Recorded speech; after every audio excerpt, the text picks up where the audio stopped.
And we're going to start in just a short minute. We're going to give it one more minute.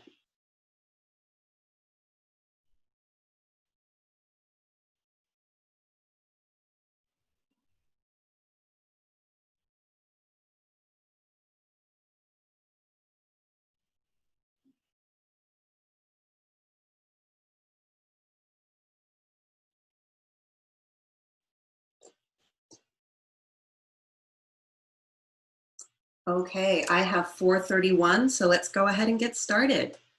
Thank you all for joining us today. We are thrilled to have had such interest in this program. My name is Teresa Mora, and I am the head of Special Collections and Archives here at UC Santa Cruz. Before we begin, I would like to share a few details about our event this afternoon. We are using a webinar tool, so there is no chat function. Instead, we invite you to submit your questions into the Q&A box at the bottom of your screen at any time throughout the program. Of course, we do have a very large audience today. More are continuing to join. And unfortunately, we know we will not be able to address every question. However, we are going to do our best. To that end, our panelists have agreed to stay on to continue to take questions for an additional 15 minutes after the close of the formal program at 6 p.m. We do ask the audience to limit your questions to today's program. Opportunity to discuss later decades at UC Santa Cruz will be given later on in this weekly series. Additionally, for those of you who wish to contribute your own memories of UC Santa Cruz, we encourage you to consider contributing content to our online exhibit, which you can view at the website listed on this slide. And this URL will also be chatted out at various times throughout the program. Also, please do know that this event is being recorded. Again, I want to thank you all for joining us this afternoon for the first of what is sure to be a thought-provoking 6-week series of programming surrounding seeds of something different. We have divided the programming today into 2 sections, organized topically, and we have reserved 2 periods for questions after each section.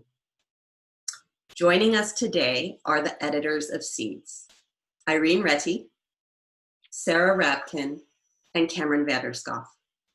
Also with us today are special guest commentators Ed Landsman and Frank Zwart. Irene Retty graduated from UC Santa Cruz with a BA in Environmental Studies in 1982 and earned her master's in history from UCSC in 2004. She currently serves as the director of the Regional History Project, which she has worked for since 1989. Sarah Rabkin received her degree in Science Communication from UCSC in 1983. In addition to working as a consultant for the Regional History Project, she is a member of the UCSC writing faculty.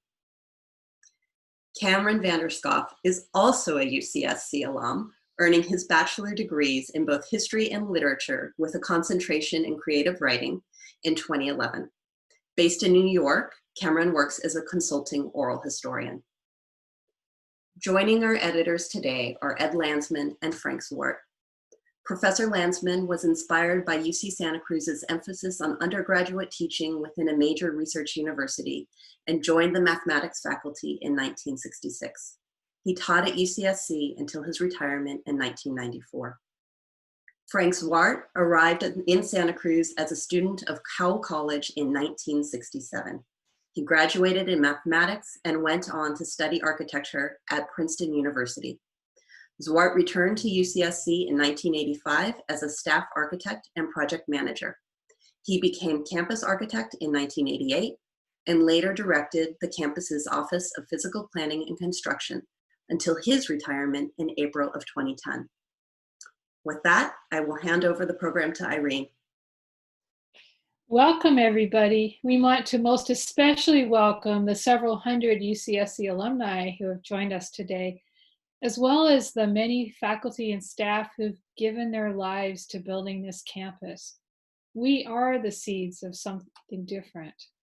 Today, I want to invite you to board a time machine in the form of a magic book. Over the next 6 weeks, many of us will journey through almost 6 decades in UCSC's history. In our Zoom time machine called Seeds, as we editors affectionately have come to call it.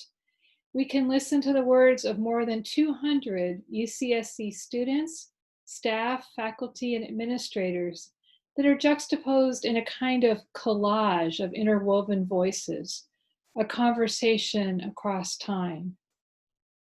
Many of you who join us today have been part of UCSC's history, and these words may resonate deeply with you. We encourage you to post thoughts and questions in the Q&A and also send your recollections to the website. Since 1963, 2 years before the campus even admitted students, the Regional History Project has been documenting the unfolding life of the campus through oral history interviews. Now, the oral history tape has been rolling for more than 57 years, but the collection remains a lamentably well-kept secret. We didn't intend for that. It just kind of falls below the radar sometimes. The same thing is often true for the archives of photographs, posters, and other ephemera that we have in the library's special collections. So one of the reasons that we edited Seeds is to make visible these treasures, which even during this pandemic are often available or are available online because they're digitized. Not all of them, but many of them are free through the UCSC Library's website. So there are many photographs and other treasures that you can check out on our website. For Seeds of Something Different, we spent 5 years culling from over 40,000 pages of transcript, as well as newspaper articles and other sources. And we created something that we called a vivid and continuous dream after John Gardner's book on fiction. Or perhaps you might think of it as a theatrical piece in multiple acts with recurring characters, plot twists, and unlikely endings. Actually, quite a dramatic story about a campus. Some people have told us they could not put this book down. But let us not forget to celebrate the beauty and environmental fragility of the campus's extraordinary accomplishments, as well as our challenges. So for the next 6 weeks, please join us in exploring a deeper story of UCSC, and let us reach beyond the polarization which has haunted so many conversations about the campus, a narrative of decline or a narrative of uncritical celebration and progress, to something more complex and nuanced. We will not visit each decade exhaustively, but rather take our time machine to think about key turning points in the campus's history, some of which don't quite fall neatly into the periodization of decades. In this pandemic moment, as we ponder the very structure and foundations of higher education, we hope to offer you a story about UCSC that is not static, stuck, but alive and meaningful. A story that helps us think about the present and the future. But before we board our time machine, a few thank yous are in order. So thank you to Teresa Mora, Head of Special Collections and Archives, my wonderful boss, for her unstinting support of this project and for serving as moderator today. Thank you to Suze Howells, Kristen Palma, and all the other amazing patient people at Alumni Relations who have tirelessly and graciously agreed to host this series. To Library Development at UCSC Library, Yoke Rubens and Linda Hunt, and the Library Administration for all of their support. To our graduate fellow, Alessia Chiquette, graduate student in film and digital media, who created the fabulous Seeds website where you can contribute your story. To all of the narrators and photographers whose work appears not only in Seeds but in the Regional History Archive, who have contributed their stories over these 57 years, and to the interviewers and transcribers whose labors have made this archive possible. And thank you to Mark Headley for helping make the second printing of Seeds, because we sold out of the first one in just over a month. Thank you to Mark for making that possible.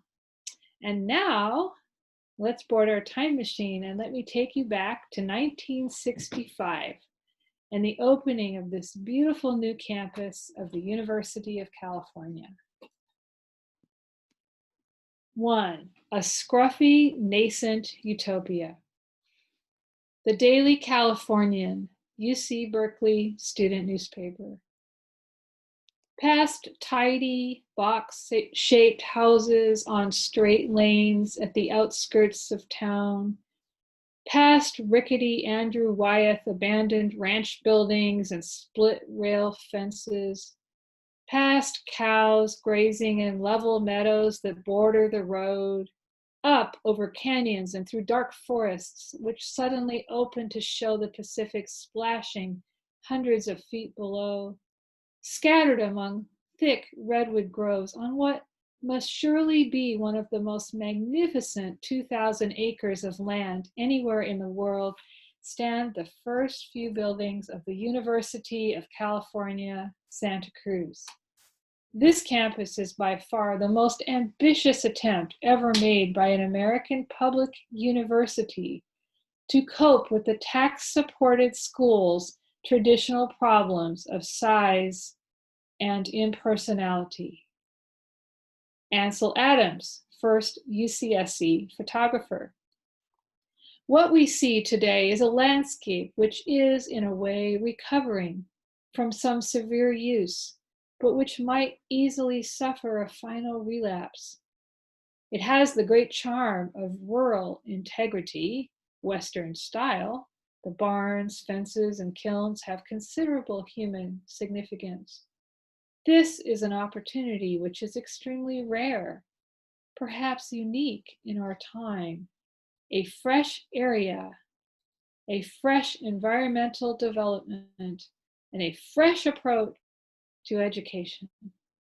Clark Kerr, president of the University of California. And so we opened this campus on a beautiful evening in September 1965. It was as pleasant an evening as ever happened, I think, in the history of the world. The temperature was just right, and there was a full moon. After an introductory dinner in what was to be the gymnasium, we went walking around to the residences of the students who were in construction trailers because the residence halls had not yet been built. We went from trailer to trailer for quite a long period of time. The enthusiasm of the students for the idea and the beauty of the campus made, for Mrs. Kerr and for me, one of the greatest nights of our lives. The dream that Dean McHenry and I had shared was reality. Susan Sward, student. Santa Cruz wasn't the traditional concept of a college. Though none of us, the majority of the freshmen, had anything to contrast it with, we could see that. I mean, we lived in trailers, and that in itself was a primary thing in setting the whole communal feeling of the place. Solomon's House, a self-conscious history of Cal College, written by the members of the Cal History Workshop in 1970. A few circles of trailers and a copper-roofed field house took up perhaps 2 acres out of 2,000. Turning into the campus, one instantly passed from a suburb into ranch land, windy and serene.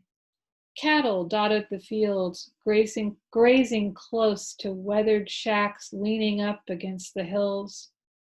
It was quiet, even in the trailer area, situated on that plain overlooking the Monterey Bay. The place was brown, somewhat desolate, and almost forbiddingly quiet to the newly arrived students. The place was a ranch, so it should be bucolic, right? But it was also supposed to be a big U, so it should be modern. That first year, it wasn't really either of those things. Instead, it was a weird amalgam of sophisticated ideology covered with dust, a scruffy, nascent utopia. Jasper Rose, senior preceptor of Cowell College. What you've got to think of is a large, in fact, enormous place which was like a drama almost, a setting for the world of student life. There were the students and student life. How were the faculty going to control the students and prevent them from completely running amok? Todd Newberry, professor of biology. The people who spoke at college night that first year, what a fabulous cast. It was in the gym where the core course had its lectures. There was a cafeteria counter in a trailer nearby between the old locker rooms and where the tennis courts are now. You'd go through there and get your food and take it to the gym. We all went. It was simply assumed that we'd be there. If we weren't, we were going to miss whoever was speaking. Every week, the most extraordinary people, and they were as fascinated as anyone else was with this whole improbable adventure. Linda Luder, student. I am an interdisciplinary major. This is a major I set up myself because I was interested not only in studying just historical development, but in tying it together with art, philosophy, psychology, literature. Dr. Carlos Torreña helped me set it up. He suggested the title, Romance Studies, which is a popular major for graduate work in other universities, and he felt this would cover my major. It means a study of the development of the Western Empire after the fall of the Roman Empire. I spent my first quarter in Italy working on an archaeology project. I have benefited tremendously from the freedom that I've had, taking the courses I wanted to take, the freedom the professors have given the students in their classes, getting away from the old exam system and letting students write subjective papers involving their own interest, their own person, their own majors, and then the freedom that we've had in doing our own research and studying things which actually relate to us rather than sticking right to the subject, which is supposed to be taught. John Lynch, professor of literature. I think probably the most notorious student-directed seminar proposal I got was from two of my very colorful classics students, very imaginative ones, who devised a course called Pantology. They had the Information Please Almanac and a lot of the big reference works on the reading list. Ovid's Metamorphoses was on there, and Hesiod's Works and Days, and other encyclopedic works. What they tried to get at was, how do you study everything at once? How do you learn about wholes, not just parts? John Dezikis, professor of American Studies. The dozen or so multidisciplinary courses I taught with other faculty members were the most exciting courses I ever took part in. I learned a tremendous amount from Todd Newberry, from Norman Brown, from philosopher Maurice Natanson, Bert Kaplan, Carl Lamb, all the various members I taught with. We taught classes that we thought attracted students. We know they did, and students who were very much engaged. There was a very important history book written about the history of the potato in European culture. You might take something like that and develop it and show that it has very rich and important ramifications. That's what Page Smith was doing in the chicken book, in his famous chicken course. But people who wished to denigrate that kind of study seized on it as a mockery. He was delighted with their mockery. He invited it. He knew they were being absurd. They didn't know what his course was. They never came and heard about it. They only heard of, and you see, Page Smith and the history of the chicken and this and that. But I disagreed with him about his interpretation of the chicken. I grew up on a chicken farm, and I used to say to him, you have a romanticized notion about this. You don't know what it is to gather eggs and clean them and deal with these stupid creatures. So one year when our son was maybe a year old, Paige came by at Christmas and he brought a little box filled with chiclets, little chickens. I said, thank you very much, and took them back and gave them away to somebody. Michael Warren, professor of literature. One thing that made Santa Cruz so satisfying is that we were not grading. The experience of working with the evaluation system and not grading people was so humane. It was so good. It was so responsible. I worked far harder reading students' papers than I believe people putting grades on papers did. I like to think my students read what I wrote on papers. When I wrote evaluations, I knew who they were. When my TAs wrote evaluations for their students, they knew who they were. And I supervised their writing of evaluations. I think evaluations changed the tone of the classroom. If you can think of being in the classroom of eager seniors, where the question of whether I'm going to get an A in this course is not apparent and doesn't matter, it is liberating. I thought it was magnificent. And now I'm going to turn this over to my colleague, Sarah Radkin. 2, The Rising Counterculture. Margaret Zwieback, student. When we came here the first year, we were given intervisitation rules for the trailers. They were presented to us as, there will be no intervisitation between male and female students, and in addition to that, there will be no discussion of this rule. I mean, as authoritarian a thing as possible. Well, nobody objected to that. Nobody even questioned the fact that there would be no discussion of it. Susan Swart, student. I'm on the committee which is opposed to the stand the chancellor has taken on the intervisitation rule.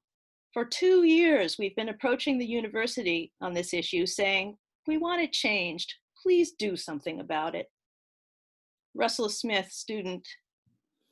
The students seem to have strong feelings about the chancellor. In general, he's resented, most directly because of the intervisitation. He's the ogre and that he's not letting us have it. Partly it's that we have to have an ogre on campus and he happens to be it, but I think he's set himself up for it. When confronted, like when they want something from him, they want something changed, he seems to see it as a sort of potential free speech movement where this student is out to overthrow me and by God, I'm not going to let him do it. That wasn't what was going on. But now there's a tendency to think that we have to wrest things from the chancellor. It's unfortunate but there's no danger of any crisis coming because the college system doesn't encourage mass movements. George Vandermeulen, professor of politics. For the first 2 years or so, what excited people were the instituting of narrative evaluations in place of letter grades, the kinds of interdisciplinary and experimental courses they were taking, and the rules regarding dormitories and unisex bathrooms, that sort of thing. They did not feel themselves to be deeply responsible for improving the nation as a whole. They were not asking, why are there so few poor African Americans from Oakland on this campus? This relative insulation from society was quite strong in the early years, and it made it easier to work on the innovations of the campus without having to be constantly aligning with one side or the other on what role the United States was playing in Vietnam and in Latin America. Glenn Wilson, provost of Stevenson College. National politics swung attention away from new campus building and new ideas to other issues. People came here and threw themselves wholeheartedly into building a new kind of campus, even though they didn't necessarily always agree with one another, and there were some hard fights and battles about how the place should go. At least it was about the place. But within 2 years, half of them were running campaigns against the Vietnam War, or taking off for the South and the civil rights movement to stand and accuse, to get the Blacks into a better position. The whole atmosphere altered. The students became very radicalized. It's hard to start a campus of an experimental nature like Santa Cruz, importing some alien notions. It's hard enough, even if you have a very steady and moderate external situation. But when you do it just before a storm breaks, like Vietnam, very hard. George Vandermeulen. We moved very quickly from the early Johnson years to the late Johnson years, in which people were extremely angry, in which a moral anger on all sides reached a culminating peak, in which all across the United States there were demonstrations. And suddenly drugs came on the scene, and that had its own impetus. Patricia Dorsey Bassett, scholar. The free speech movement rebellions of 1964 and 1965 had mobilized public opinion and created a sharp split in the regents along liberal conservative lines, much as the loyalty oath dispute had done a decade earlier. Clark Kerr had lost the backing of several powerful regents, which contributed to his eventual dismissal as president of the university. Ronald Reagan made campus unrest a major campaign issue in 1966 when he ran against Governor Pat Brown, one of Clark Kerr's most prominent champions. Unpalatable student activities were publicized, raising the specters of sex, drugs, homosexuality, treason. Reagan promised a full-scale investigation of the University of California if he was elected governor, and wanted former CIA Director John McCone to head it. Reagan went on to defeat Governor Brown by an impressive margin. Kerr held on as long as he could, but Reagan intended to balance his budget through, among other things, drastic cuts to institutions of higher education and institution of a $400 per year tuition plus $275 in fees. Regents were asked at a special summer meeting in 1966 to accept a reduction in their budget request. Kerr subsequently offered a compromise that was not accepted. Although he had the overwhelming support of the faculty, he could not fight the regents' majority. Kerr saw the handwriting on the wall, but refused to resign, thinking such an act would weaken the university's autonomy vis-a-vis the regents. Kerr was subsequently dismissed as president by the regents on January 20th, 1967. The academic senate across UC and even at Stanford reacted with shock and sorrow and passed resolutions censuring the regents' action and the manner in which it was done. The resolutions expressed unanimous admiration of Kerr as, quote, a great administrative talent, the principal architect of the master plan, and the person responsible for making the University of California the best state system in the country. The Santa Cruz Senate's resolution stated that Kerr will be particularly missed by this campus, quote, where his bold innovation of a collegiate structure in a state university is coming to reality. It leaves to other hands a task which belonged to the regents, the full and public acknowledgement of Clark Kerr's vision, which guided this institution into the complexities of modern time and made it a model in the world's eyes.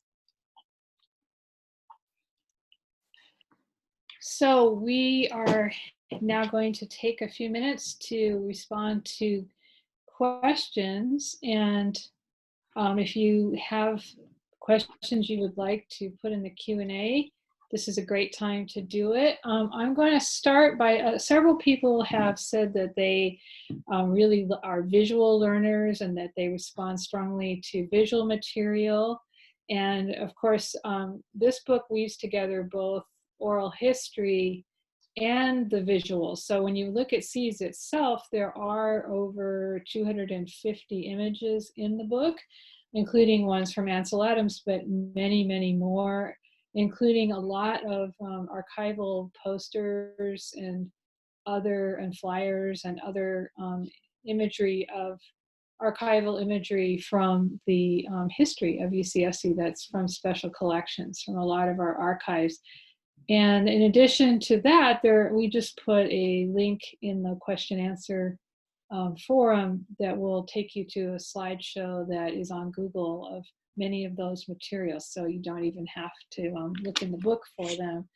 But we certainly understand that there are a lot of different ways that one can immerse oneself in history, and the book is in some ways a paradox because it's oral history, which was recorded orally, but transcribed into text. And that means that one can approach it as written stories, but there's also an oral nature to that which is lost. And to try to address some of that, we have put clips from many of the oral histories on our website so that you can get a sense of what these folks actually sounded like when we were interviewing them.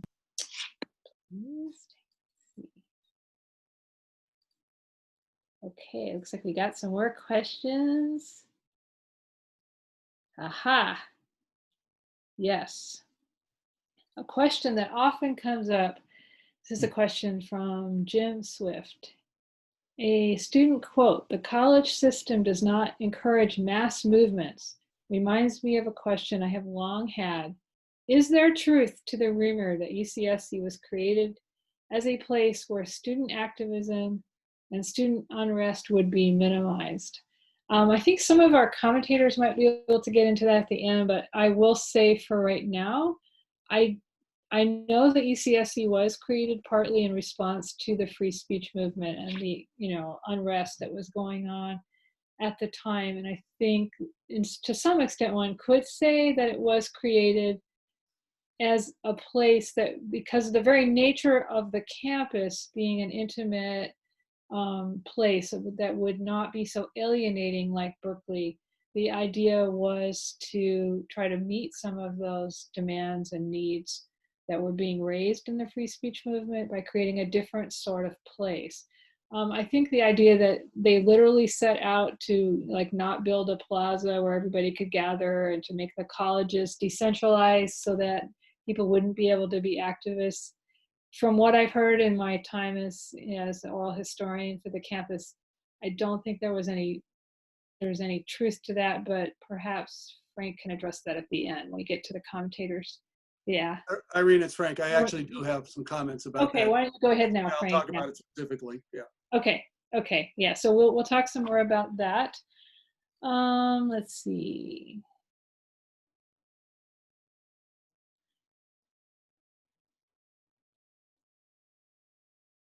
Okay. This is a question that's very relevant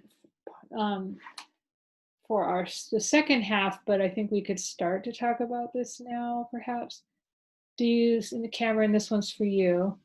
Do you see similarities between the time that UCSC was established, as per your description just now, and this current time period, parting from traditions and established processes, for example?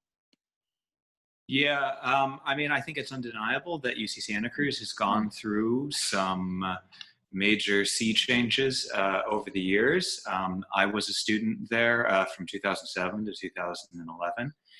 I always think like a good answer on this actually comes from one of our narrators, Helene Moglin, who says that, look, like the university has changed in many ways, but architecturally, it's still built like a collegiate university.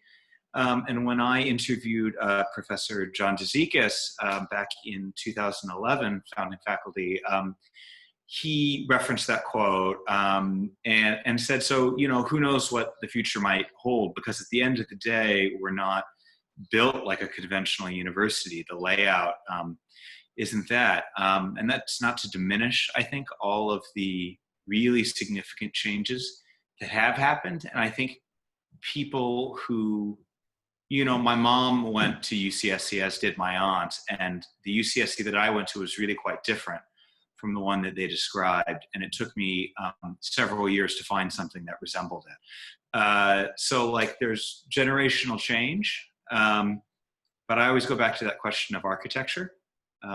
So the answer is definitely yes, but I think with that caveat. Okay, great. Thanks, Cameron. Another question. Yes. Wasn't this campus based on the Oxford system of education? And this is from a class member from the 1970 graduating class at Stevenson College. So yes, the answer is it is partially based on the Oxford College system. And at the same time, many of our narrators over the years have talked about how this is a hybrid campus because it's also based on a small liberal arts college model like Swarthmore. So the idea was to create something small within something larger, and the college system did come from Oxford. There also were paradoxes, which we can talk about as this series unfolds, as to whether a college system like this and a liberal arts small college model would fit within the larger University of California Research University and the resources that it took to have that college system. So those are some questions that we can continue to explore. And I see there are quite a few questions here that would be better addressed in later sessions, like about reorganization or about the reorganization of the college system in 1979, which we promised to get into an entire session on that. So we won't go there right now just because we want to stay in our time machine in this decade. But we do have another question about this time period, which is it true that when the regents were scouting locations for this campus, they when they were touring different sites, like in South San Jose, especially Almaden, that according to legend, this person says, air conditioning in the tour van was out, and this played a part in the choice of Santa Cruz. I haven't, yeah, Frank, there's another one for you. You have a campus architect here. That's actually true. It was more than just the air conditioning. It was, there were a lot of factors, but that was one of them. And in fact, that famous bus trip where a bunch of regents got on a bus in Berkeley and came down and visited both this site and the Almaden Valley site, the two finalists, the community in Santa Cruz knocked themselves out to welcome them and show them around the campus, and it was very well organized. In San Jose, it was smoggy, it was hot. That's right, their bus had air conditioning, but the buses they got into to tour the site at Almaden didn't. And in fact, in Dean McHenry's oral history, he quotes one of the regents, probably Dorothy Chandler, saying, "My God, it would cost a fortune to air condition a campus there." So that helped. There were other factors as well, but the bus trip is well documented, and it's really at the heart of our creation myth. Yeah, and that story is very vividly told in the book through numbers of voices, people who were there in the moment, and it's very entertaining to read about how that decision was influenced in part by the weather on the particular day they were touring. There are other reasons which you can read about in the book, why they ultimately chose the Santa Cruz site. Thank you, Sarah. And I think we have time for just one more, and maybe Frank, you want to take this one too.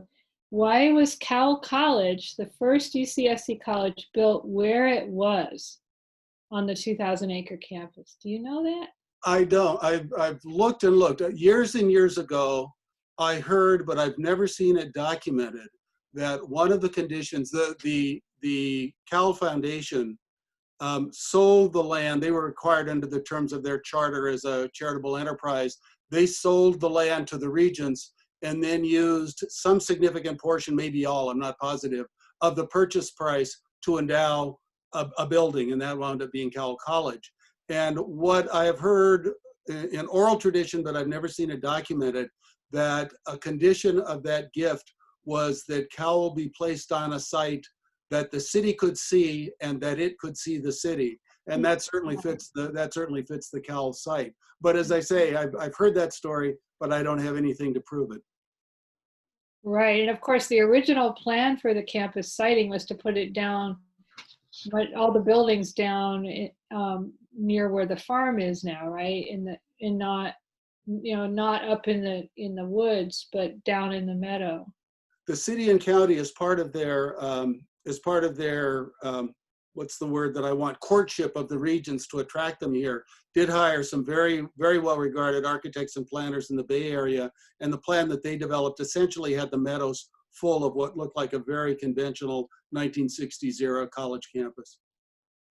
And the genius of the master plan, the first long-range development plan, was the decision to move it up into the trees.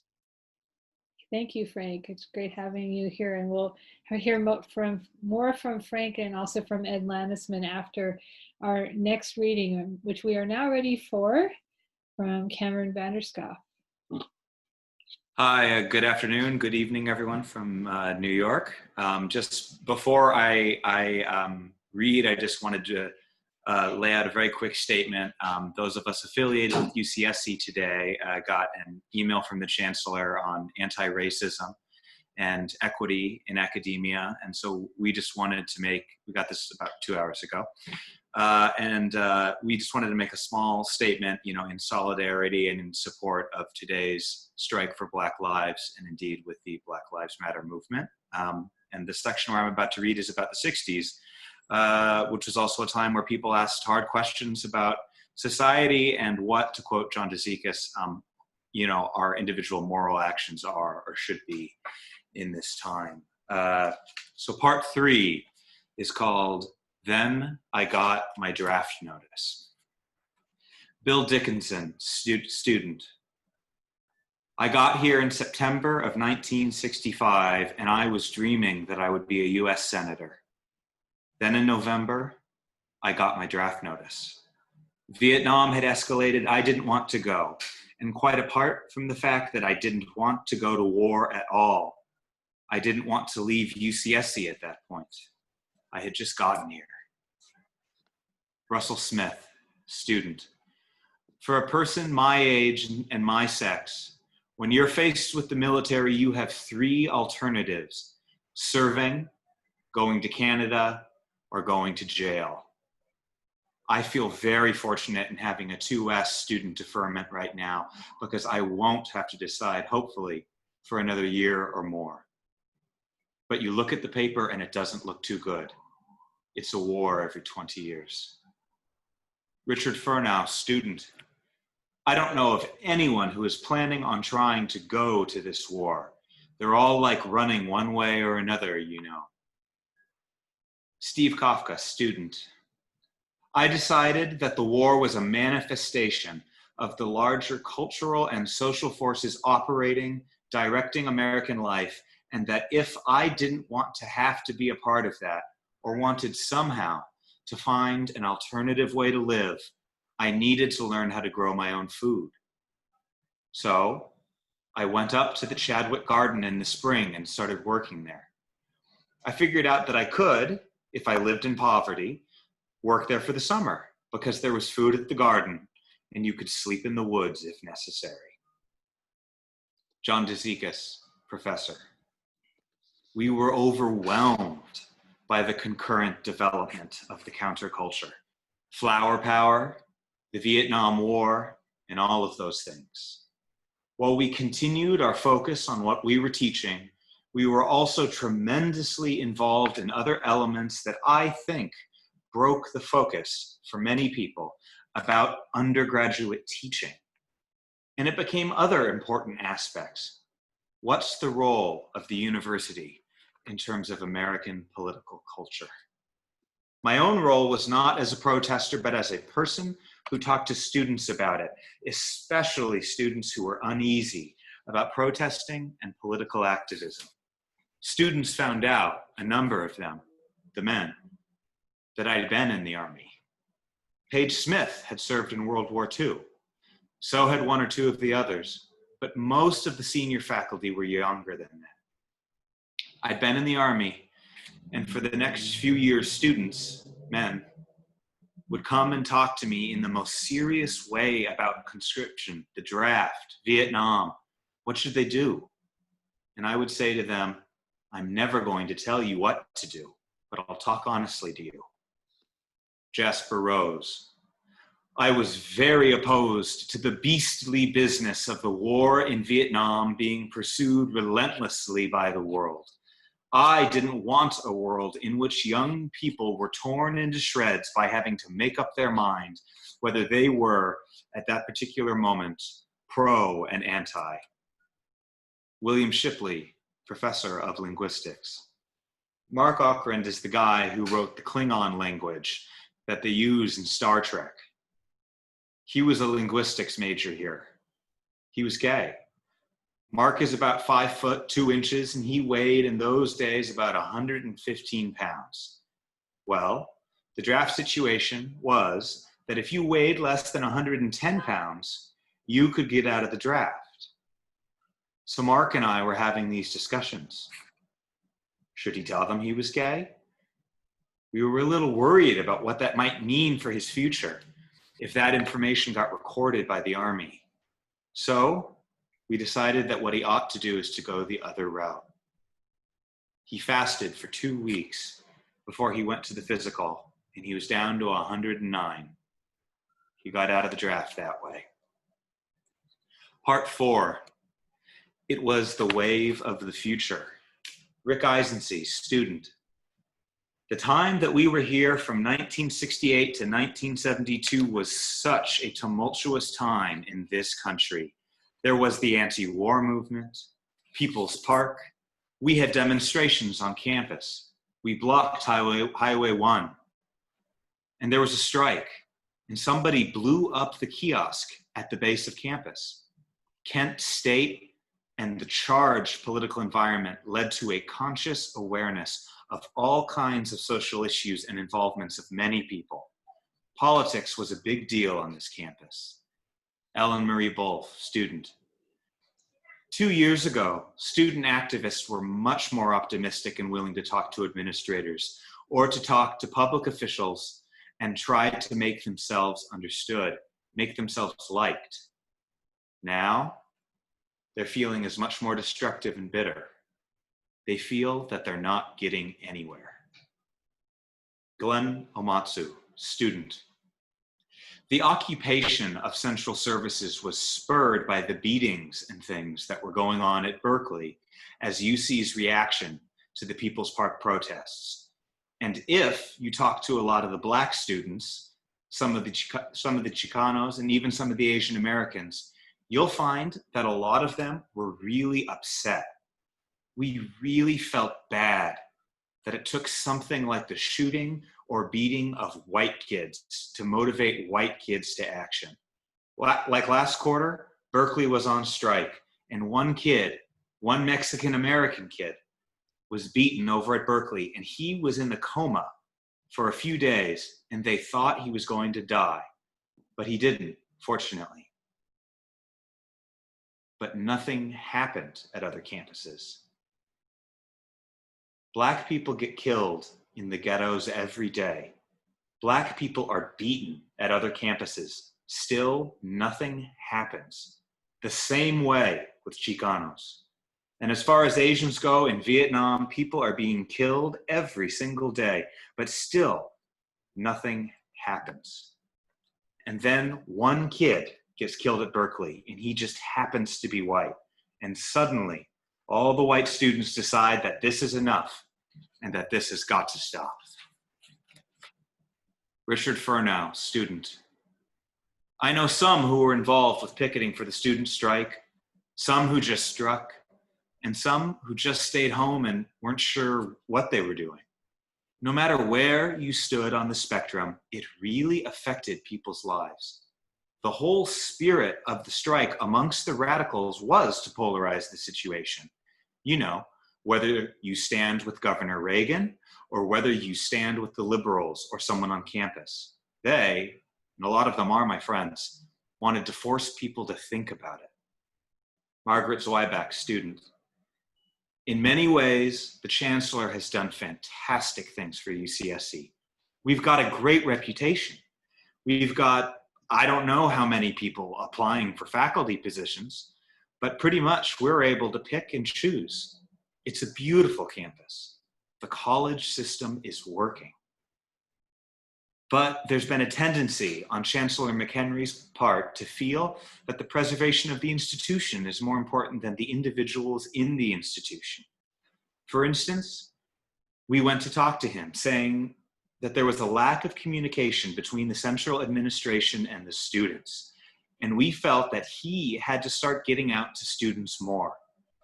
And his response was, I don't have the time to do this because I have to be out seeking money to build this institution.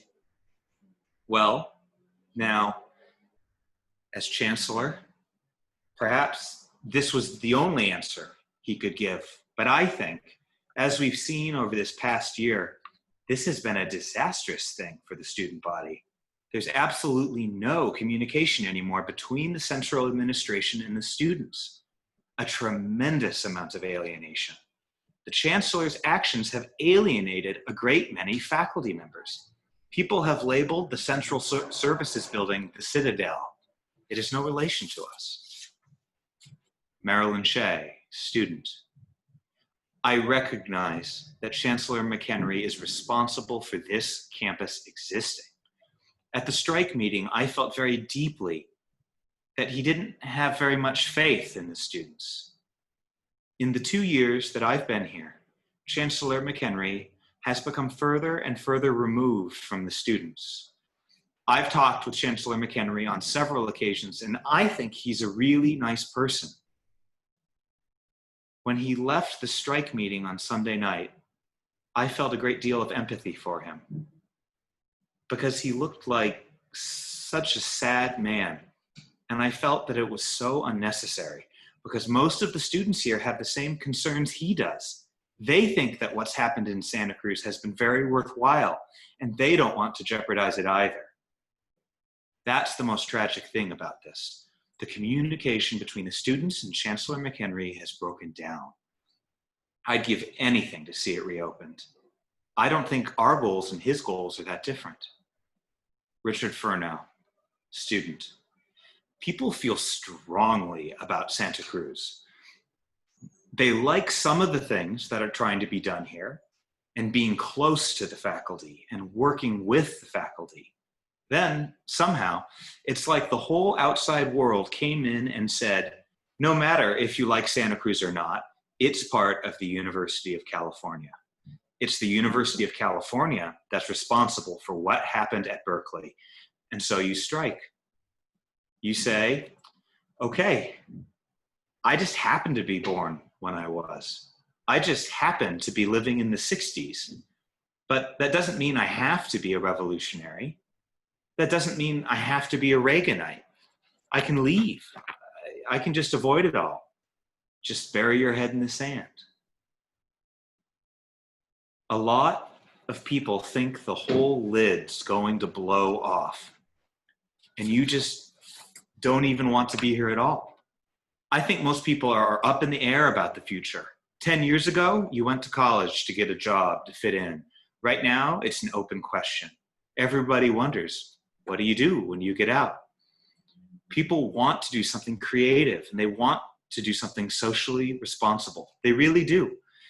They don't get out and go to Defense Department technology supplier Ampex Corporation, just sort of sign up. No one knows what to do for next year, much less 5 years from now or 10 from now. They don't even know if there's going to be a United States or whether a big conservative regime is going to come and find this interview and put me in jail in 5 years. Paige Smith, founding provost of Cowell. UC Santa Cruz took part in and was part of a remarkable transformation in the way in which people felt about themselves in the world. That was seen here in its more extreme form. I think often of the famous so-called Pastoral Letter, where I took students to task for what I thought were just the results of the general openness or looseness at Santa Cruz. Barefoot, hair too long, not as clean as they should be, raunchy clothes, public demonstrations of affection, and a whole series of things that, to my very old-fashioned, conventional way of thinking, were going too far, getting out of line, and really hadn't anything to do with what I thought of as being a more experimental, open, informal nature of the place. It just blew the lid off. It was like King Canute saying to the ocean, go back. There was the wave of the future, and it was about to engulf us all. What I thought was just something happening at Santa Cruz was the future. Thank you, Cameron. And now we have a chance to hear from two people who were actually here on campus as a student and as a professor. Ed Landesman first. I very much have enjoyed doing both their oral histories. And then Frank Zwart, who actually was Ed's student back in 1967 or so.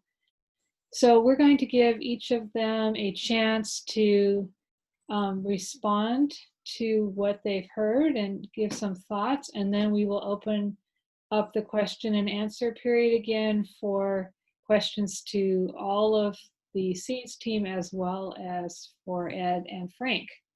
So Ed, take it away, please. Well, thanks, Irene, and thank you for doing what you're doing with this and what you've done with the books. It's terrific. I'm very grateful that I'm getting a chance to comment on this. This is not part of my talk, but I was just taken by what Cameron said a few moments ago about he being a student, followed by his mother. In fact, his mother had been a student before him. Over the years, and again, this has nothing to do with my talk, over the years, I had a number of students come up to me and say their mother or father had been a student of mine as well. And then one day someone came up to me and said their grandmother had been a student of mine. That was enough for me to say, stop.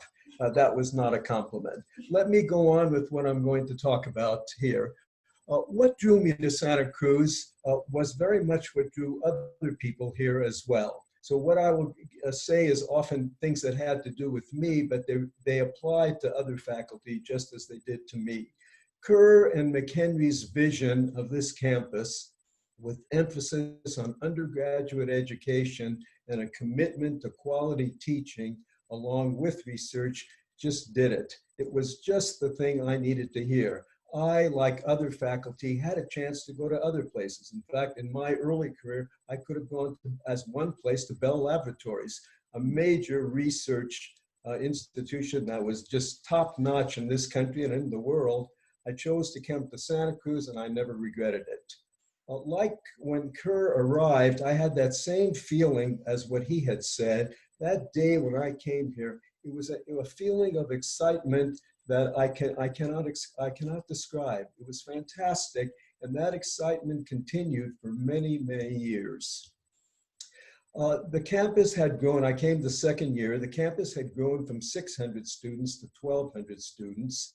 The students in my classes were there weren't that many, 15 or 20 in a calculus class, differential equations, complex analysis.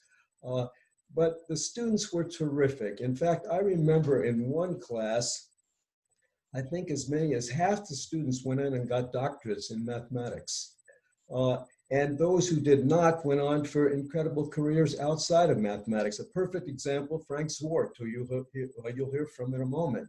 He was in one or two of my early math classes, a terrific student, chose to go on in something different, became a well-known architect and eventually the head architect here on the campus. One of the things that they asked us early on as young faculty was to come down to the admissions office and actually read applications of students who were applying to the campus. It was an incredible thing to do because we were young faculty, and then to ask us to do that was wonderful. I mean, we read applications of top-notch students. There were 7 times as many students that were capable of coming here, that they met all the qualifications, and we could only take 1 out of those 7. And we would make recommendations, and then whatever we recommended, much of it was listened to. The grading system, that's been talked about. The Academic Senate early on decided pass, no pass, rather than, and student evaluations, narrative evaluations, rather than A, B, C, D grades. At the time, that was a really humane thing to do, as Professor Warren has said.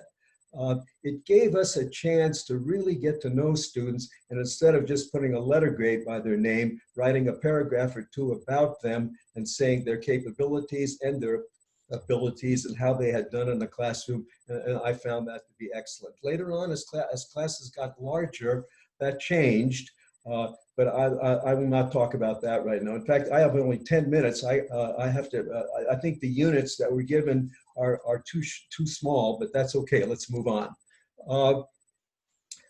Kenneth Teaming was the provost of Crown College. He was brought in to start Crown College.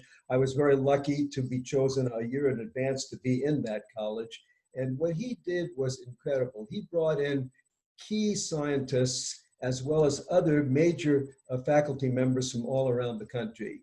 And what was wonderful about the college system is it allowed faculty from different disciplines to meet and interact. I mean, at the time then, I got to know people in all disciplines almost. I still remember that: anthropology, psychology, physics, chemistry, you name it. And it was a wonderful experience. I'm not saying that I didn't enjoy communicating with mathematicians. I did. But this extra ability to be able to talk also with other faculty from other disciplines was something unique to Santa Cruz. And in fact, later on, it set up a wonderful environment for interdisciplinary study, which I did later on with the Man in Education, and it had a great impact on some of the work I did. With regards to student conflicts with the administration, they existed. However, there were faculty who did represent the student views and concerns, mainly senior faculty, and they did go to the chancellor and represent those views. And with time, it did have an influence on the chancellor. As far as the structure and the vision of the campus, while it did very, very positive and innovative new ideas and new things, it also caused challenges for the faculty as well. I thought I'd mention some of those. One, which was an outside misconception, was that Santa Cruz, the campus, was a liberal arts institution with nothing having to do with science or mathematics. And that misconception went on for many, many years. And once there's a misconception, not easy to change that. What Teaming did when he brought in people from the outside, scientists as well as others, the science and mathematics on the campus was terrific from the start. What comes to mind right away is two disciplines. There were many, but astronomy and earth sciences from the very start, first rate, and continued to be that and still is today. And there were other disciplines as well, but I mentioned those two. A challenge that faculty had was that they had a commitment not only to their board of studies, which now of course is called a department, and that was then later on as well, but they had a commitment to the college as well, which means not only did you teach in your board of studies, teach math courses as I would have done and did, but also a commitment to teach in the college. And some of us got involved with the core course and also with the senior seminars. I remember a senior seminar I was involved with, and I collaborated with a professor of political science as well as philosophy, and the three of us taught a course on responsibility. It was great. I never worked so hard before. I mean, it was much harder doing that than teaching a course in mathematics. However, there were some faculty that were against that notion, thinking that a faculty member should only be teaching in the discipline in which they had their expertise and not outside that discipline. I disagreed on that because I felt that academicians, when two or three get together, they are academicians. They can learn about other things and do quite a nice job in conveying that information to students. Another issue that came up early on was that we were put on major Senate committees as young faculty members. That would not have happened at any other campus. Typically, to get on a major Senate committee, you had tenure or you were a full professor. We, as young assistant professors, were immediately put on some of these major committees. I know from the very start, I was on the committee on colleges. That was an important committee because the colleges were playing a key role at Santa Cruz. I also was on a committee to start engineering on the campus. I could talk for far longer than 10 minutes on that alone, but that was something that did occur and very unique to the campus and took time, of course, from us, as did many other things. Another thing is any major university has a graduate program. So although this campus started with the notion that we were going to be working with undergraduates and spending a great deal of time with them, in order to have a really fine a program in math and science and other disciplines, you have to have a graduate program. So it wasn't long before a graduate program was started in mathematics and other disciplines as well. And I began working with students on their PhDs and with working on issues in the area that I worked in at the time, partial differential equations, and we put out PhDs.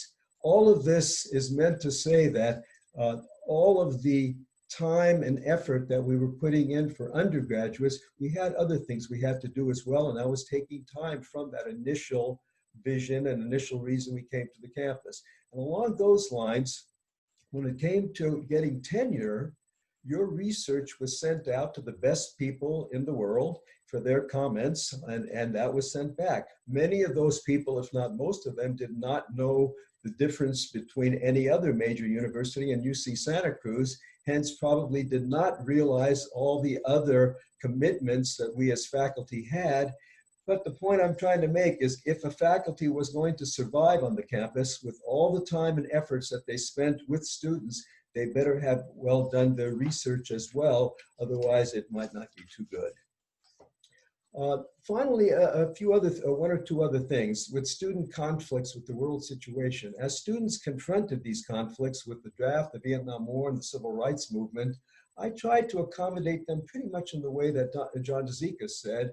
I didn't tell them what to do, but I listened to them and tried to give them options and listened to what they wanted to do, not at all telling them this is what you must do. One example I still remember in one large calculus class, which came a few years later that I was teaching, students came to me one day and said, they will not be at the next lecture I give. Would I mind giving it again to them? Because they were going to be on a march. And I said, if that's important to you, you must do that. But I said, why don't we, instead of my giving the lecture again, why don't we videotape that lecture you're going to miss, and then we'll all sit down together and look at that. That had a profound effect on me. I began to see what that video did as far as maybe some strange mannerisms I had in teaching, but also it had an effect in altering some of the things in my career. Later on, I found that, in fact, the whole business of teaching using video, online learning, all of that, there was a beginnings there.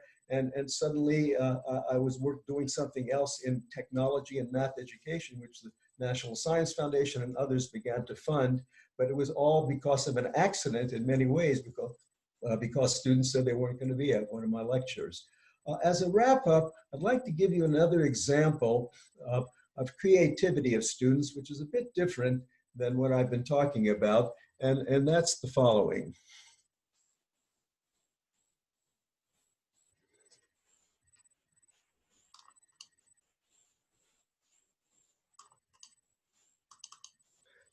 Some of you may recognize this as the tower of the library in Crown College. That's the tower that goes up, and there's a clock at the very top of that tower. You can see a clock there, and I'm going to give you a close-up of that tower, of that clock right now.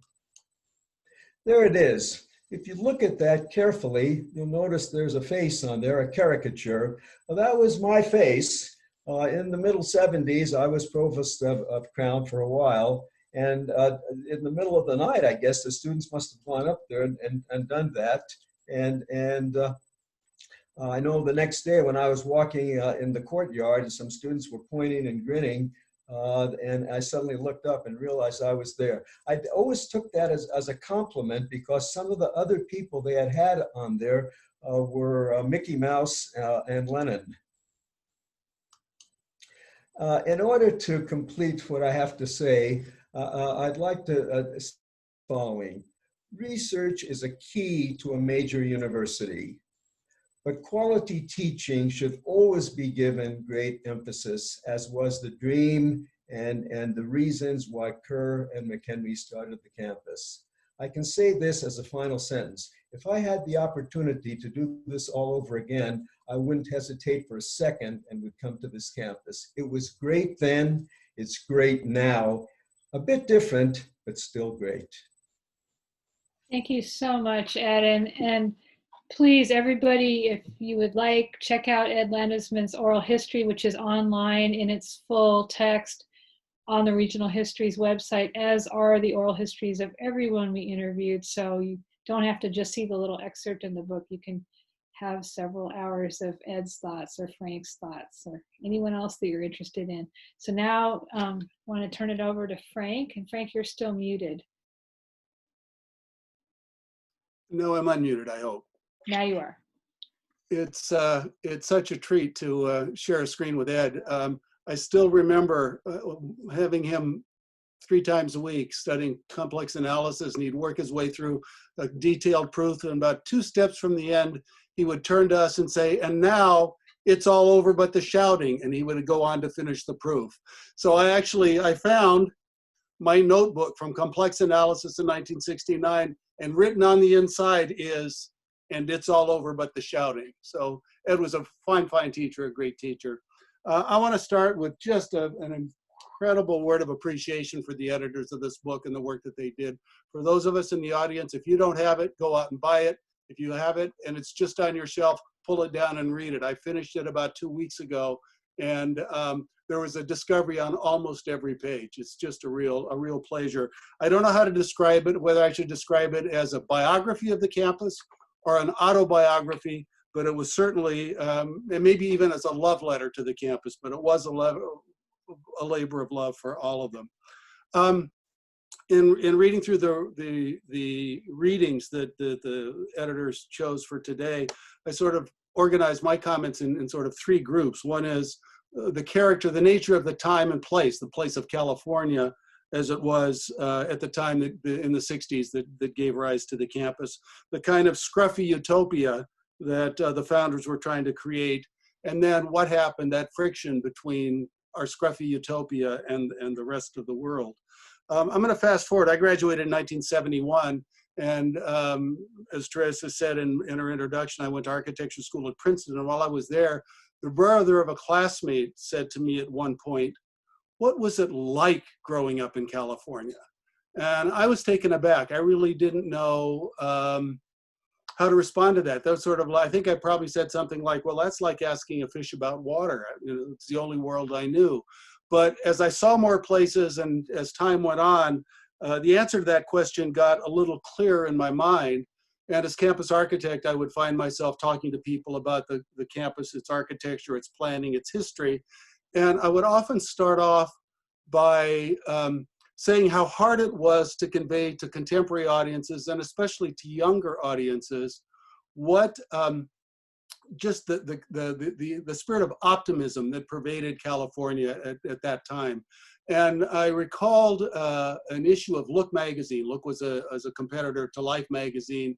The cover of it was about California, and the entire issue was devoted to California. And everything was possible here. The sky was blue. The weather was nice. It was just a wonderland. Well, after I'd been doing that for 6 or 8 years, my parents had both died. My brothers and I were cleaning up the house we'd grown up in, and lo and behold, in my dad's goods, I found actually that magazine, along with Life magazine and Newsweek magazine.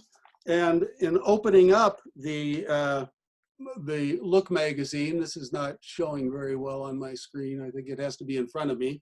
I'm going to share my screen now, and we'll take a look. We'll take a look inside.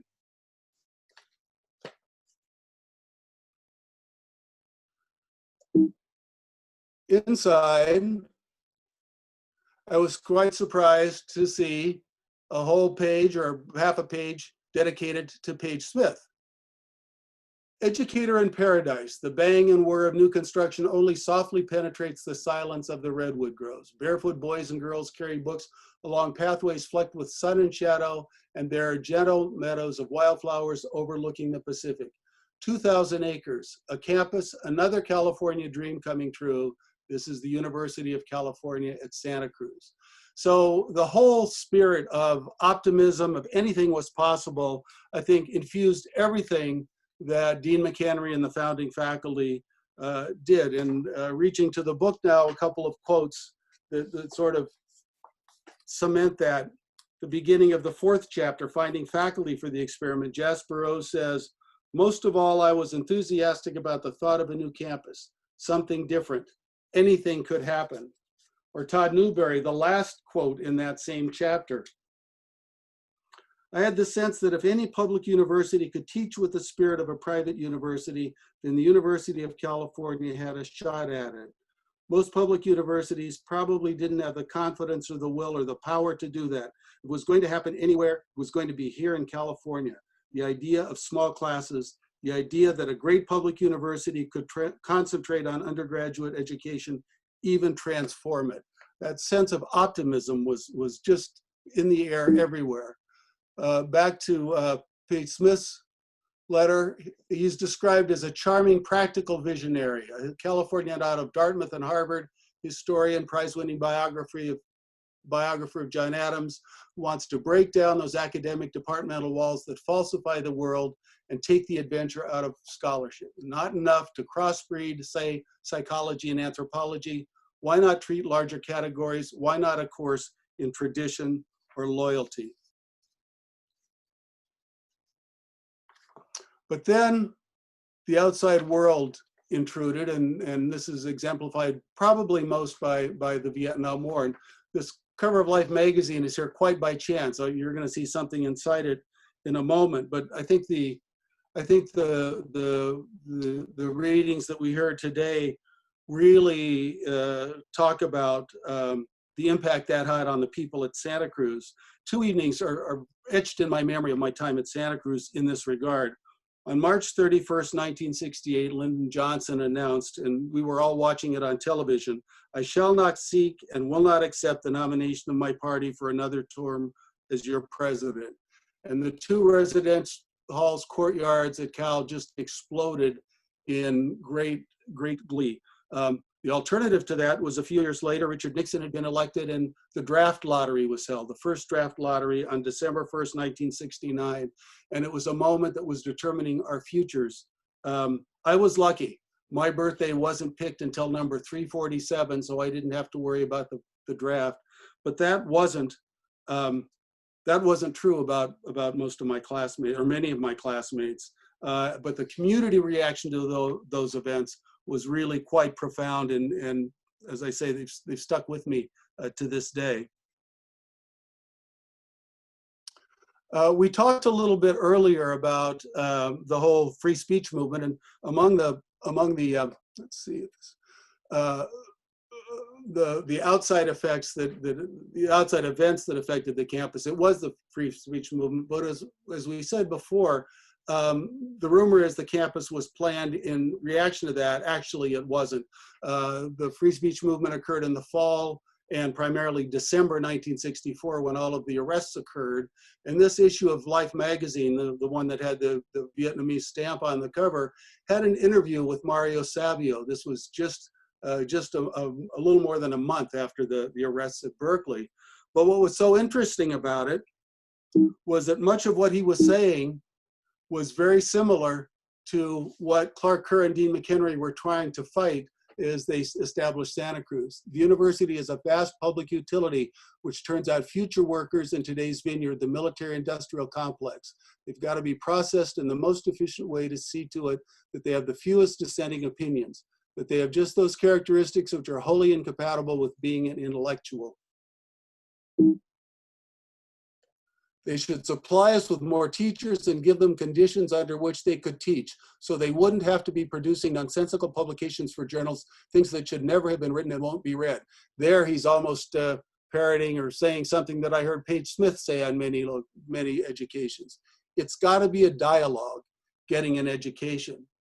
So I think the relationship between the free speech movement and Santa Cruz is that Santa Cruz was in many ways reacting to the same causes that gave rise to the free speech movement.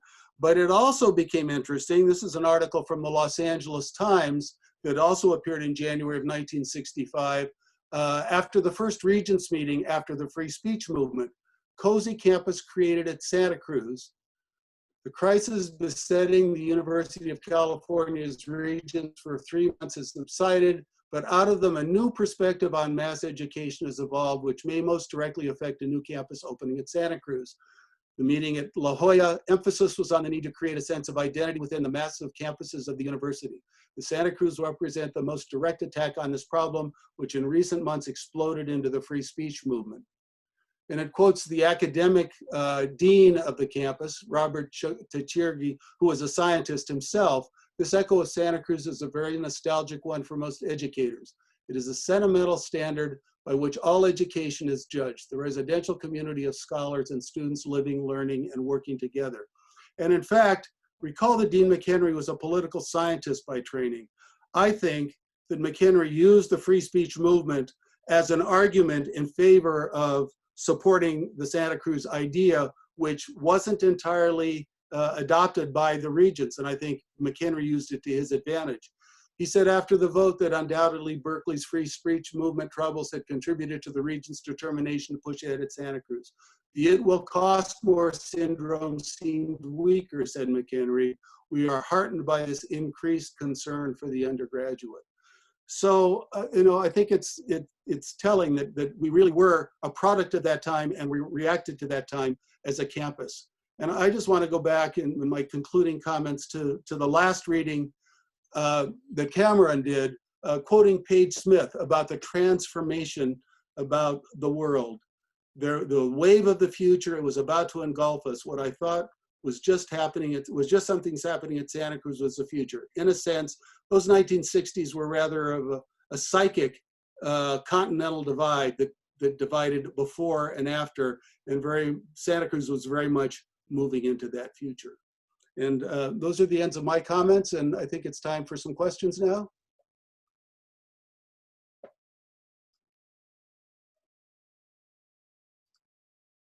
You're muted, Irene. Thank you very much. Thank you to both Ed and Frank for those fantastic comments. I'm fascinated all over again, hearing these perspectives and seeing the visuals that came with them from both of you.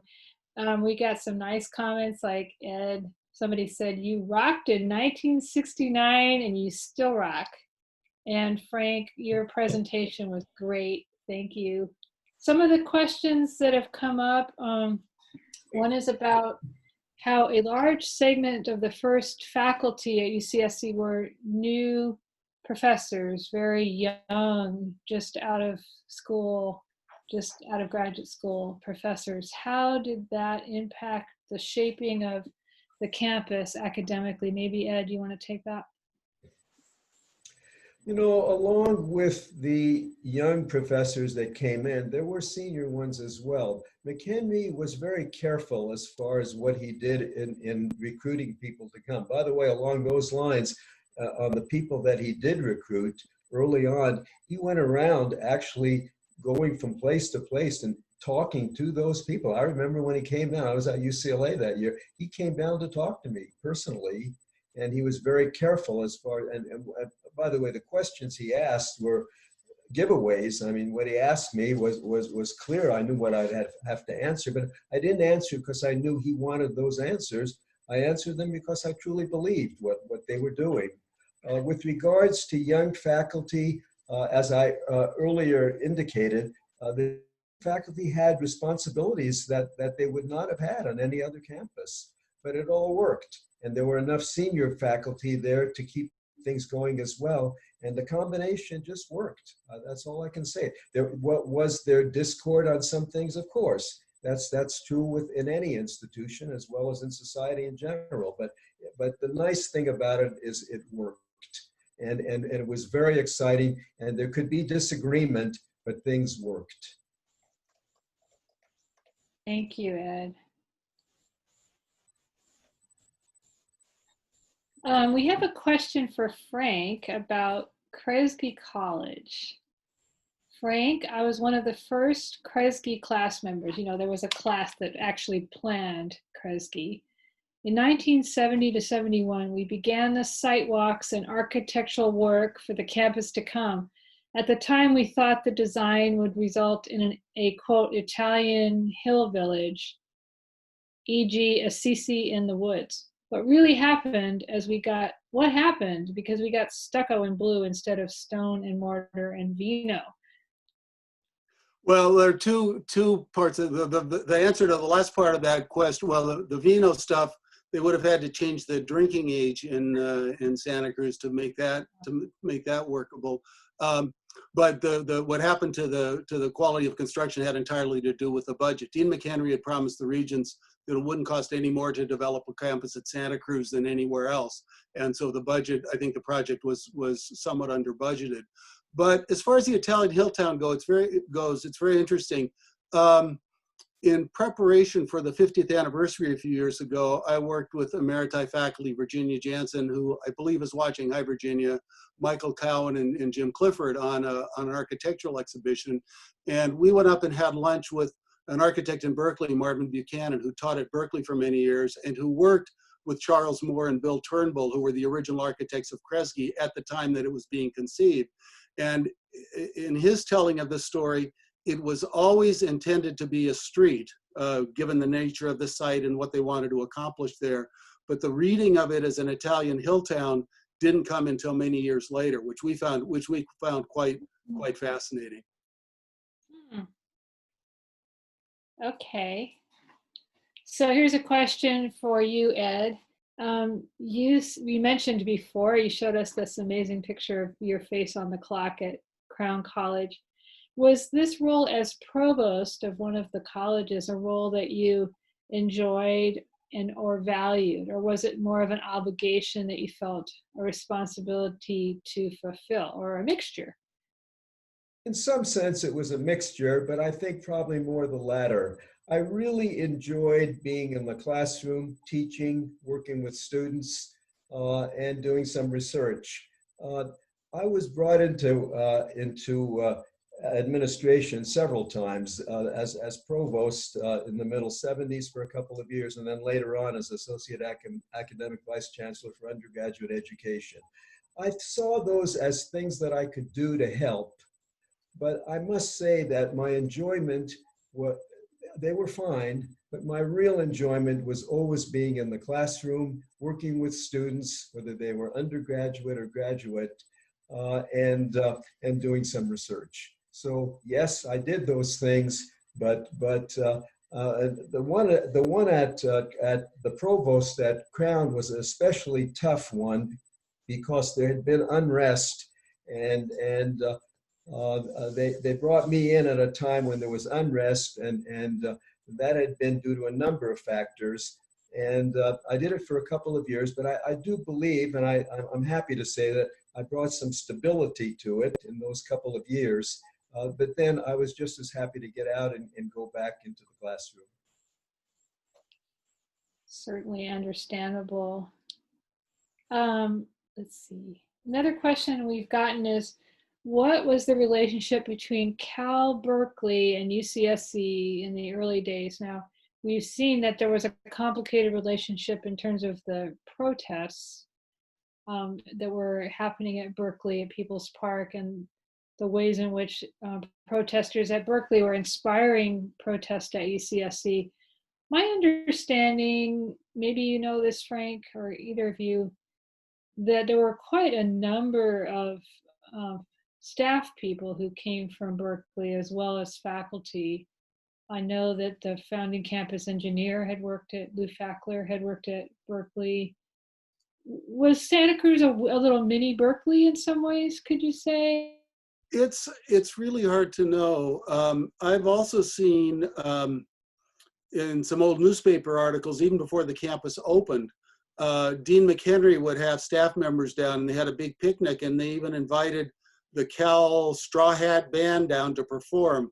So I think the idea was that Santa Cruz was going to be a mini Berkeley, but I'm not sure that there were ever any formal relationships. I suspect that McHenry and the early administrators saw Berkeley as a resource. In fact, they saw the whole system as a resource to draw on in building the campus. You mentioned Lou Fackler, the founding campus engineer who'd been at Berkeley for many years.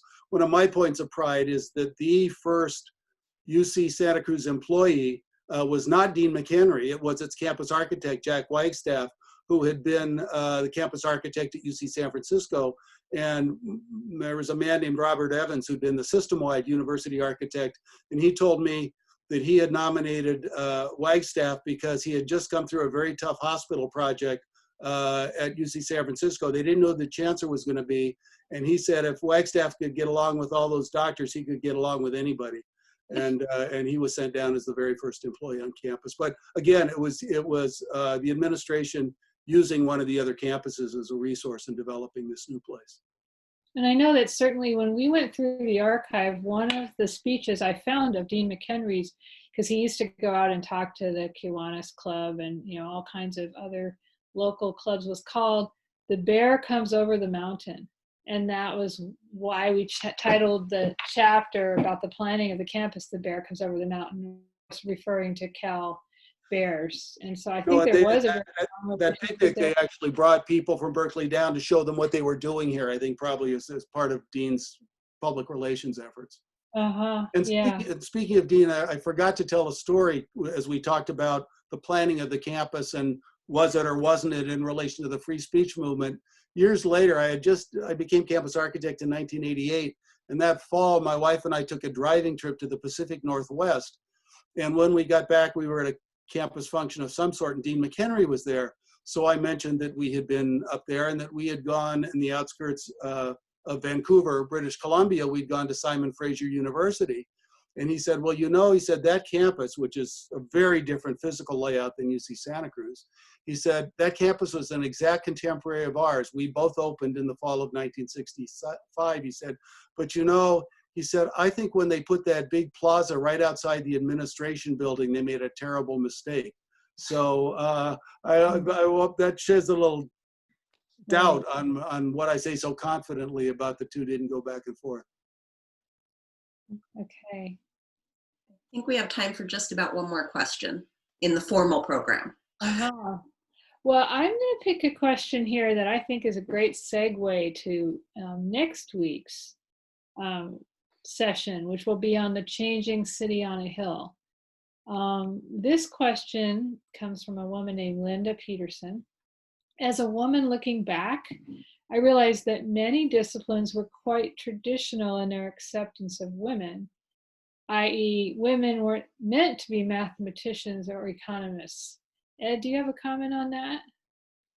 I definitely do. With the years that went by, I saw an incredible difference from when I had been a graduate student at UCLA in contrast to the students that I had in mathematics at UC Santa Cruz. In fact, I can say that in some of the more advanced courses in mathematics that I taught, often a woman was number one or number two in the class as far as ability and achievement.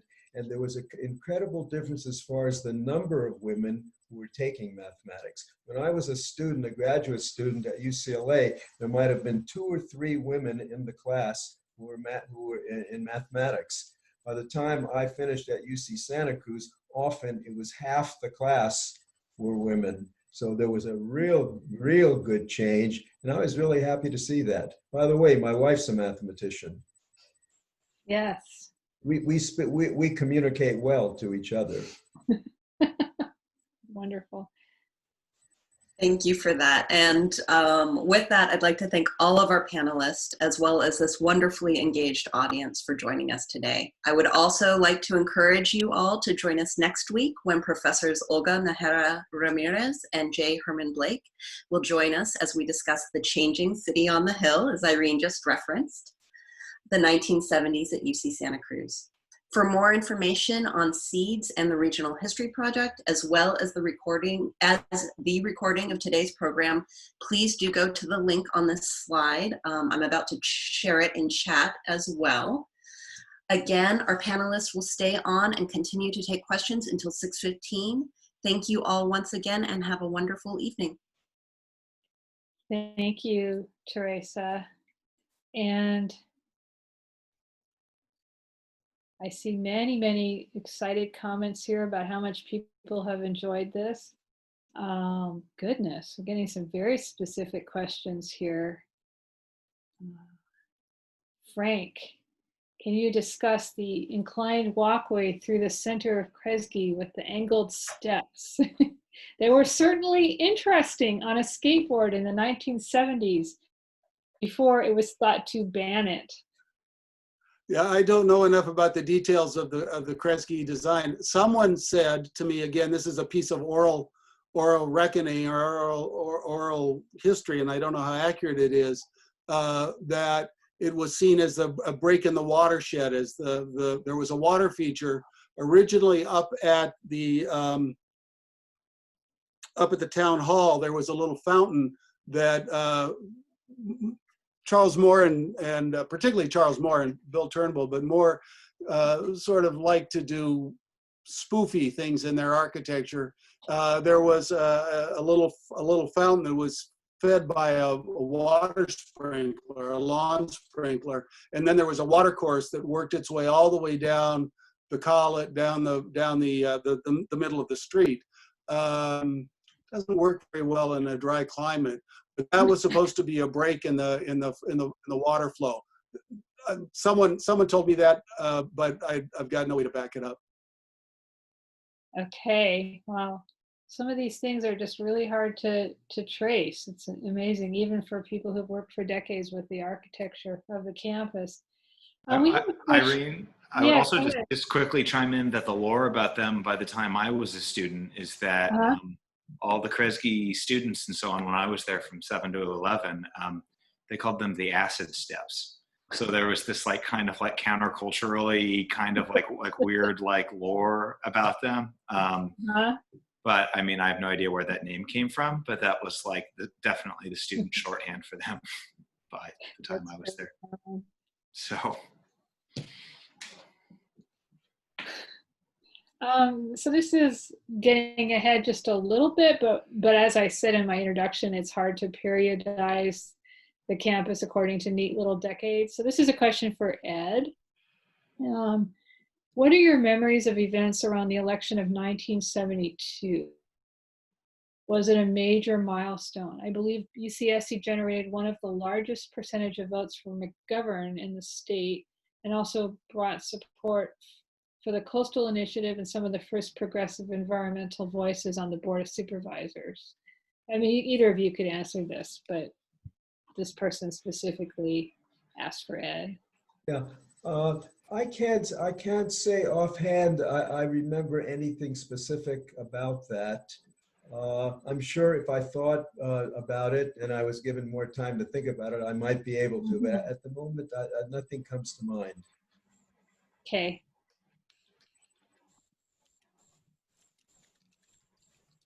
There's a question here that gets at kind of the heart of UCSC as a paradox, which is, I'm looking for it here, I lost it. Why was the private university college a model for the UC Santa Cruz founders and early faculty tried to emulate?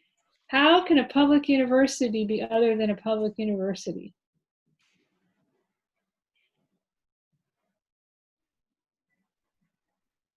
Well, I mean,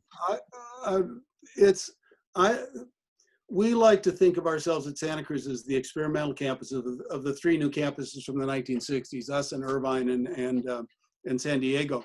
But I've seen some correspondence concerning from the office of the president saying that Kerr was trying to address the issue of the multiversity, the mass university in these three new campuses, each in a different way. So Kerr saw all three of them, I think, as experimental, each in its own way, and they would see what was happening. I've not seen anything that specifically discusses the fact that they're looking at a model of a private model. You know, Oxford and Cambridge are, I believe, funded by the British government. So they've got a different history. They've got a different funding model. I think the issue is less public and private. I think what they were looking at, I think what McHenry and Kerr were looking at were models of education, models of instruction that they could try and implement. And you know, the story is that Kerr was from Swarthmore and McHenry was from UCLA, and they were always arguing the advantages of big versus small. And out of that collaboration, when they were both graduate students at Stanford, came that grow large while seeming small, that sort of hybrid. And I think they were focusing on that. But I also recall I had a terrific high school teacher who went on to get his PhD and had a career in academia himself. But he said, you know, Berkeley invented the department. He said, they're not going to let something like Santa Cruz exist on this broken down. And that's exactly what happened. It was exactly the pressures of the way that the University of California was structured, I think, that came to bear and resulted in many of the changes that we've seen in Santa Cruz over the last 50 some years. If I could add to what Frank has just said, I agree with what he said as far as with the three campuses that came about at the same time, in particular San Diego, Irvine, and UC Santa Cruz. But nevertheless, I do believe that Santa Cruz stood out in the sense that that was the dream or the big idea that Kerr and McHenry had way back when they were graduates, I think at Stanford. That was their real major, I think that was the big idea. The other campuses, it's true, they just as Frank said, they had their own images, et cetera, et cetera. But somehow Santa Cruz, I think, was the real dream that Kerr and McHenry put into effect. And this is something that we will continue to wrestle with because as we go through these 6 weeks, because these themes about how can such a different campus exist within the University of California system, and what are the budgetary implications of that, and what are the implications for faculty tenure, and these are questions we're wrestling with, I'd say, to the present day, which is partly what makes Seeds a dramatic story, because there are these utopian ideals. I mean, some would say they weren't utopia, but it's at the very least idealistic kinds of experiments. Even that word perhaps might be questioned by some of our narrators. So we will continue to explore these themes, and we hope that you can rejoin us next week as we start to talk about how UCSC becomes a far less white and male campus, and how the growth of ethnic studies, feminist studies, and other recognizable features of the campus today and the world today begin to emerge. So unless any of my colleagues have something else to add today, I think, Cameron, I see you taking a breath. Yeah. I just wanted to address one of the questions that was in the Q&A, just asking a little bit about the background of the book and, the sort of the story behind the book itself. I don't know whether this individual is still on the call, but the book was about 5 years in the making. In all, we just, I guess, recently kind of hit the 5th anniversary, didn't we? And our editorial team came together early, and we developed it over the years. And I think our objective was that there, as Irene said, there was this extraordinary archive of lived history. The fact that our founders had the prescience to start a oral history project in 1963 so that the tape is rolling before the doors of the university even open is like a documentarian's dream. Right. And we realized that, I say realized, Irene is the director of the Regional History Project. Irene knew this, and Sarah and I had the opportunity as working as contractors. But just that there was an incredible long form story here because the tape was rolling during all of this stuff. So we have, and you'll see this in the book, sometimes people are speaking in past tense and are clearly retrospective, but some of the interviews, like Dean McHenry's interview, was done in real time in like 1969, 1970. And so Dean is kind of often speaking in the throes of his chancellorship and of a lot of these issues that came up in this reading. And I think our objective was to create a point of dialogue about the campus. That's a part of it, is that this was an extraordinary story that all three of us have been a part of in different ways. And that there was something special about this, and that, it was time for UCSC affiliates in some way to come home through this story, to think about their home again and, what it means now, especially since it has changed over the years. But that was certainly some of the thinking, to begin to use this extraordinary set of resources that we had. And we just developed it and just, made the clay and remade it and remade it and remade it and poured things into different vessels, and those broke, and we poured it into new things. And it did take years because we have, tens of thousands of pages of transcript that we were calling from that we had to whittle down. So I don't know if any of my co-editors have any other thoughts about the story of the book. Sarah, would you like to add anything? Sarah, you're muted. Thanks. So I might just add that when we were first conceptualizing the book, we were doing this sort of recursive process of moving back and forth between deciding which excerpts from which oral histories might be relevant to the story we wanted to tell, and asking what is the story we want to tell. Obviously, there isn't a story. So we were conceptualizing, what the narrative is, and we all have personal connections to the camp, personal and professional connections to the campus.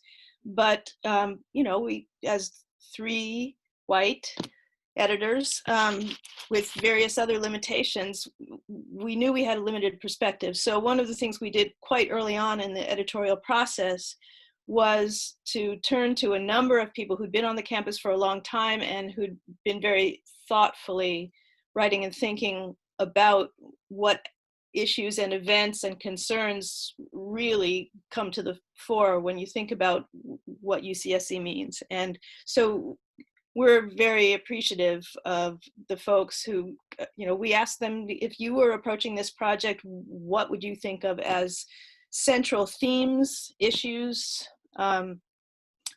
moments, events, complications that ought to be examined in a book like this? Obviously, even at 925 pages, is it? You could never call this a comprehensive work. You can't write a comprehensive history of an institution that's been around for more than 50 years and through which many, many thousands of people have come. And I'm sure there will be many readers coming to this book who find themselves wishing that there were more representation of certain moments and issues that were of concern to them. So really, we couldn't have done it all by ourselves, and we benefited greatly from the thoughts and advice of the other people on campus who helped us in the beginning sort of formulate and begin to shape what the book would be. I think with the work that Irene and Sarah and Cameron have done on this book, I think in N years from now, where N is large, I really truly believe that people will look back on this book as being an incredible comprehensive history of the campus, because they talk to so many different people at so many different times. I mean, you see so many perspectives. I think it's a fantastic work. I want to second that, and I want to add, it's sort of funny to say to 3 editors that your book has a voice, but your book, even though you weren't the authors, it does have a voice, and it's an unapologetic voice, which we appreciate very, very much. Thank you so much, everybody. Thank you to my extraordinary colleagues, Cameron Vanderskoff and Sarah Rabkin, for being the best team I could imagine to work on this very challenging and fun endeavor. And thank you to everybody who came today. We'll see you next week. Thank you so much.